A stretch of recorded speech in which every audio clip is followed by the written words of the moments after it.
Hello दोस्तों, आज मैं आप लोगों के साथ एमपीपीएससी असिस्टेंट प्रोफेसर बॉटनी के प्रीवियस ईयर क्वेश्चन पेपर का पार्ट 2 डिस्कस करूँगा।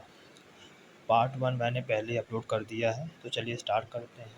तो पहला क्वेश्चन है, main reason of occurrence of genetic variation in an organism is due to.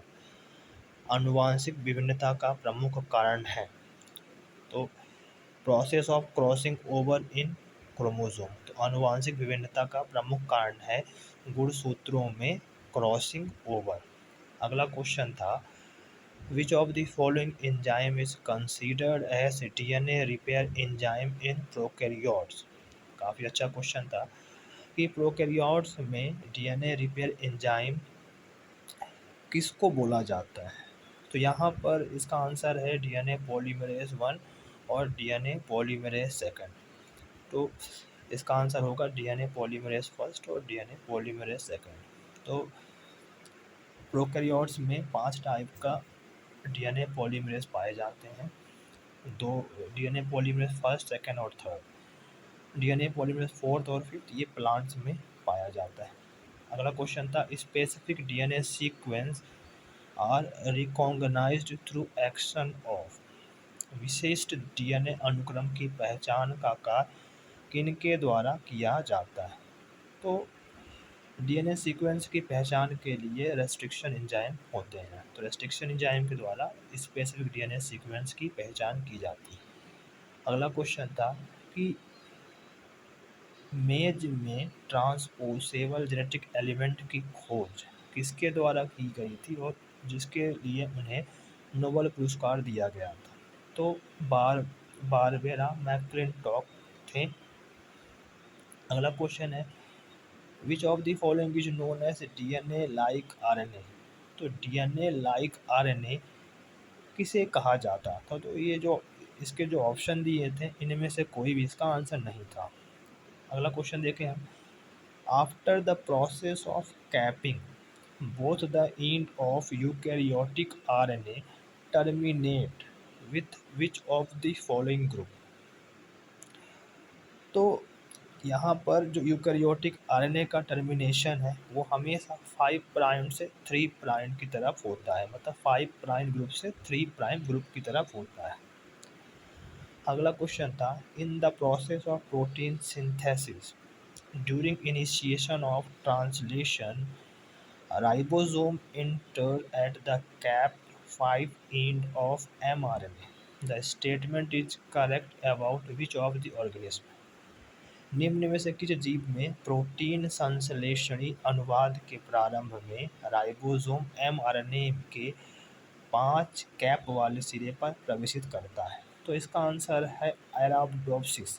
एराब्डोप्सिस में ये 5 एंड से ये क्या करता है, प्रवेश करता है। अगला क्वेश्चन जो दिया था इन्होंने इसको डिलीट कर दिया था। आंसर ये क्वेश्चन ये था कि the process of RNA editing involve which of the following process.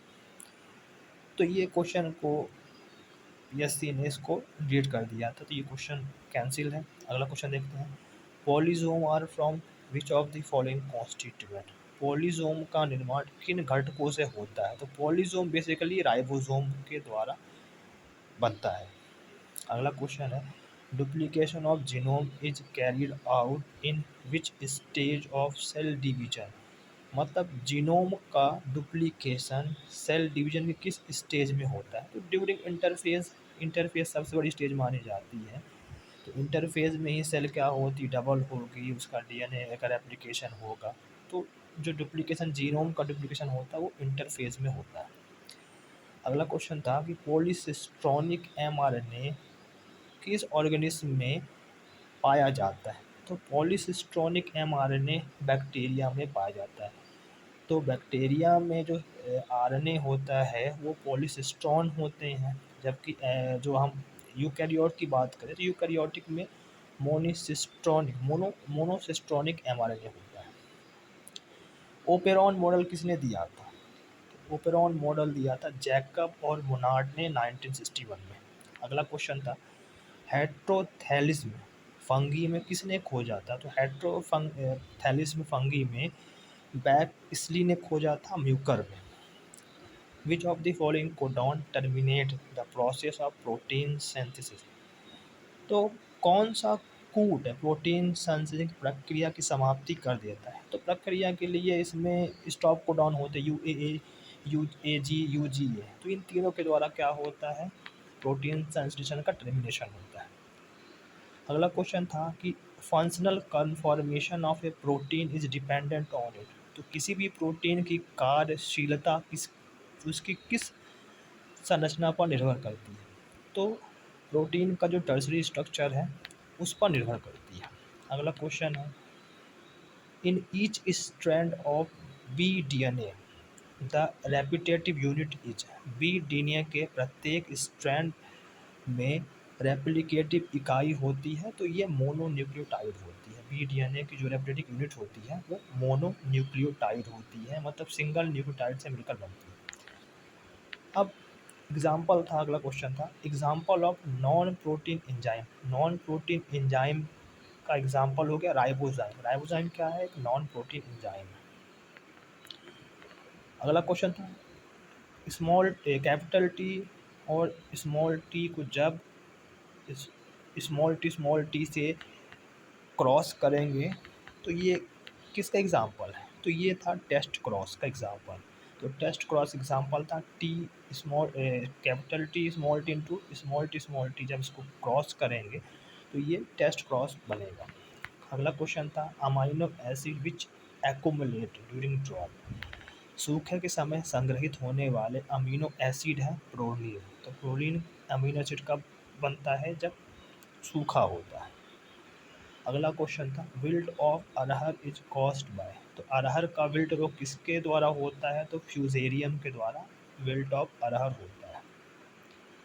अगला क्वेश्चन था, which disease was responsible for iris famine. Iris famine के लिए कौन जिम्मेदार है? तो इरिस फेमाइन के लिए लेट ब्लाइट ऑफ पोटैटो जिम्मेदार है। इरिस फेमाइन के लिए लेट ब्लाइट ऑफ पोटैटो जिम्मेदार है। अगला क्वेश्चन था, branched stamens are found in. Branched जो स्टेमन है वो शाखित किस में होता है? तो रिकिनस में जो स्टेमन है वो ब्रांच्ड होते हैं। अगला क्वेश्चन था, the point of attachment of funiculus. The point of attachment of funiculus with body of ovule is called. तो बीजांड वृंत जिस जगह बीजांड से जुड़ता है वह जगह कहलाती है, तो वह नाभिका या हिंदी में नाभिका और अंग्रेजी में उसको हाइलम कहते हैं। अगला क्वेश्चन था, the alternate host in rust of wheat. तो रस्ट ऑफ वीट में गेहूं की जो रस्ट बीमारी है उसमें अल्टरनेट होस्ट कौन होता है? तो बरबेरीज अल्टरनेट होस्ट होता है रस्ट ऑफ वीट में। अगला क्वेश्चन है, the outgrowth of parenchyma in xylem vessels is called as. तो जाइलम वाहिका में जो बाहर की तरफ जो ग्रोथ हो जाती है पेरेन्काइमा में उसको क्या बोलते हैं? तो उसको बोलते हैं टाइलोसिस। टोनोप्लास्ट तो वैक्यूल की बाहर की जो लेयर है उसको बोला जाता है। अगला क्वेश्चन है, sunken stomata are found in the leaf.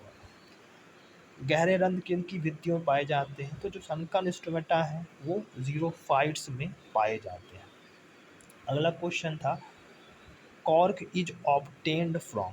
Cork किससे प्राप्त किया जाता है? तो कॉर्क क्योर्सस सुवेर की जो प्लांट है उससे निकाला जाता है।